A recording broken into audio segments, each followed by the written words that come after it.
The musician biopic has become stuck in a certain formula for many years, so the best ones are often those that find some way to depart from the usual depiction of someone's life. In telling the story of British singer Robbie Williams, Better Man certainly finds one way of doing it by depicting him as a chimp. Michael Gracey also directs the film with a lot of energy, and one can certainly make a comparison to the Elton John biopic Rocketman and how it utilizes musical numbers to tell its story.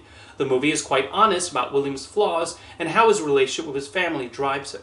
The chimp aspect may seem like a gimmick at first, but what's great is that nobody even acknowledges this. At a certain point, we just accept that this chimp has become this big musical star, and that's a natural part of this world. The visual effects team at Weta do an exceptional job of making it look realistic, obviously borrowing from their impressive work on the recent Planet of the Apes movies, but still making him look distinct from Caesar. The necessary emotions and torment manage to come through in the motion capture, and one gets the sense that Williams is able to be honest with his depiction here precisely because of this technique. A major recurring element is his family, particularly his relationships with his father and grandmother. We see the connection they have and the influence on his musical career, and it's refreshing in one of these musician biopics to actually have family members who are supportive rather than dismissive.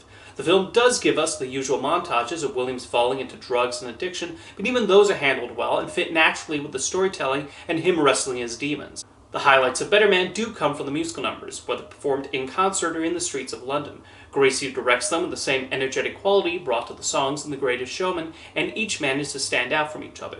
For those unfamiliar with Robbie Williams and his former band Take That, there's a clear understanding of why they became so successful in the UK with their songs. A recurring element is his admiration for Frank Sinatra, which works in exploring the difficult relationship with his father, and the movie becomes just as much a redemption for Peter Williams as it is for his son. The film does not let Robbie Williams off the hook for his behavior, but instead provides an understanding of what led to his worst choices and his attempts to improve.